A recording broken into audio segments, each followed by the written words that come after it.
Welcome to my Ramarajyam channel. నమస్తే, మీ senior journalist Derangula Krishnaiah.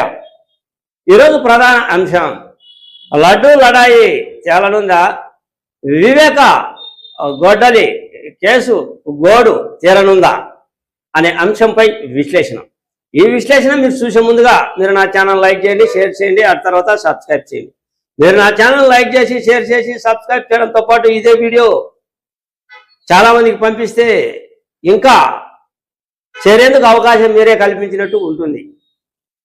ప్రస్తుత రాజకీయ స్థితిగతుల ప్రకారం ఆంధ్రప్రదేశ్లో ఒకటి లడ్డు వ్యవహారం, మరొకటి వివేకానందరెడ్డి హత్య.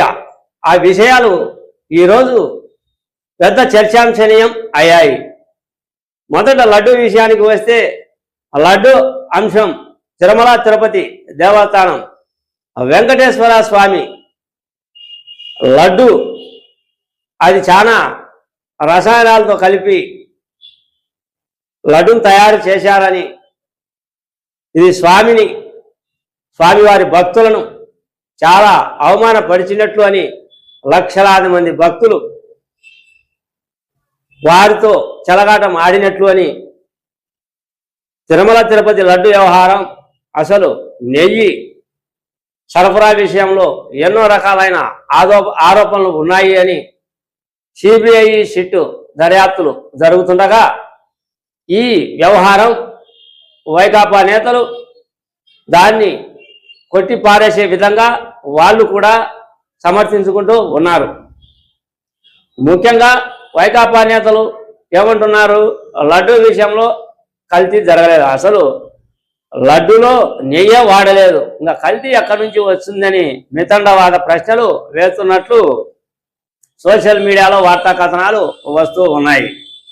ఇకపోతే ఈరోజు కూటమి ప్రభుత్వం, పవన్ కళ్యాణ్, అటు తర్వాత నారా చంద్రబాబు నాయుడు, భారతీయ జనతా పార్టీ నేతలు అంతా కూడా ఈ లడ్డూ అంశంగా చర్చించారు. లడ్డూలో కల్తీ జరిగింది అని, ఇది వెంకటేశ్వర స్వామి ప్రసాదం మీద రాజకీయం చేస్తూ ఉన్నారు అని, అనేక రకాలైన రసాయనాలను ఆ నెయ్యిలో, లడ్డు తయారు చేసే నెయ్యిలో కలిపారు అని అవినీతి ఆరోపణలు ఎదుర్కొంటూ ఉన్నారు వైసీపీ నేతలు. పైగా దీన్ని పుకాయించే పరిస్థితుల వైపు, దీన్ని దాటవేసే పరిస్థితుల వైపు, దీన్ని చెడుదారి పట్టించే దిశ వైపు ఈ లడ్డు వ్యవహారాన్ని వైకాపా నేతలు కావలసిన దుమారం లేపుతూ ఉన్నారు అని, లడ్డు విషయంలో కల్తీ జరిగింది అని, అనేకమైన రసాయనాలు కలిపారు అని, ఇది ఖచ్చితంగా బయట పెడతాము అని, ఎవరిని వదలము అని నారా చంద్రబాబు నాయుడు రాష్ట్ర ముఖ్యమంత్రి, అటు తర్వాత ఉప ముఖ్యమంత్రి అయినటువంటి పవన్ కళ్యాణ్ వీళ్ళు ఈ లడ్డు విషయంగా తీవ్ర ఆరోపణలు గుప్పిస్తూ ఉన్నారు. అసలు లడ్డు విషయంలో కల్తీ జరిగింది, వదిలే ప్రసక్తే లేదు అని హెచ్చరికలు ఇరువురు కూటమి ప్రభుత్వం నుండి ఛాలెంజ్ విసురుతూ ఉన్నారు. ఈ లడ్డు వ్యవహారం, కొంతమంది ఈ లడ్డు అవినీతిలో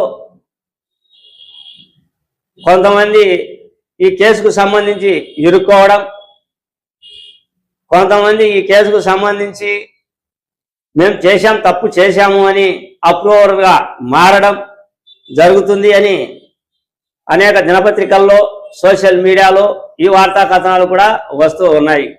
ఏది ఏమైనప్పటికీ లడ్డూ లడాయి అనేది కీలక దశకు చేరుకుంటుందా? కీలక దశకు చేరుకొని ఆ లడ్డూ అవినీతి విషయంలో ఎంత పెద్దలు ఉన్నా కూడా వాళ్ళను బయటికి తీసే ప్రయత్నం కొనసాగుతుంది. ఇది ఖచ్చితమైన వ్యవహారం.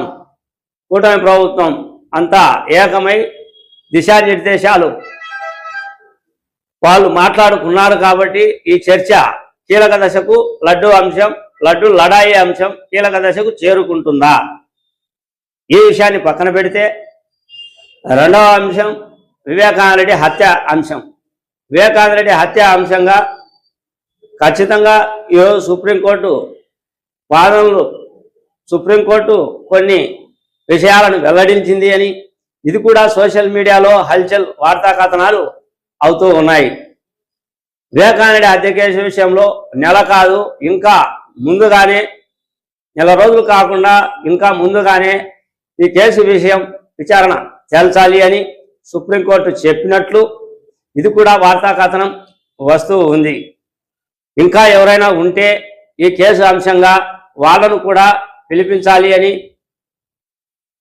ఈ విషయంపై క్షుణ్ణంగా సుప్రీంకోర్టు చెబుతుంది అని, ఇంకా ఎంతమంది ఉన్నారో ఈ కేసు వెనకాల వాళ్ళని రప్పిస్తారా, నెలలోపు విచారణ ముగిస్తుందా, కీలక దశకు ఈ వివేకారెడ్డి హత్య కేసు అంశం కూడా గొడ్డలి వేటు గోడు చేరనుందా? ఈ రెండు అంశాలు ఆంధ్రప్రదేశ్లో ఈరోజు సోషల్ మీడియాలో చక్కర్లు కొడుతూ ఉన్నాయి. ఒకవైపు లడ్డు అంశం, మరొక వైపు వివేకారెడ్డి కేసు అంశం కీలక దశకు చేరే అంశం. ఈ విధమైన పరిణామాలు చోటు చేసుకుంటూ ఉన్నాయి. లడ్డు అంశం వైకాపా నేతల మీద ఆరోపణలు, వివేకారెడ్డి హత్య కేసు అంశం వైకాపా నేతల మీద ఆరోపణలు, రెండు నేర ఆరోపణలు. ఈ నేర ఆరోపణల మీద ఒకవైపు లడ్డు అంశంగా కూటమి దూకుడు పెంచుతూ ఉన్నట్లు ఈరోజు తెలిసింది. వివేకానంద హత్య కేసు కూడా ఒక నెలలోగా పూర్తి అవుతుందా, ఆ దిశానిర్దేశాలు ఏ విధంగా ఉంటాయో అనేది కూడా తేలనుంది. ఈ విధమైన పరిస్థితులు ఆంధ్రప్రదేశ్లో కొనసాగుతూ ఉన్నాయి అన్నదే నా ఈ చిన్న వీడియో. మీ సీనియర్ జర్నలిస్ట్ జయరంగల కృష్ణయ్య.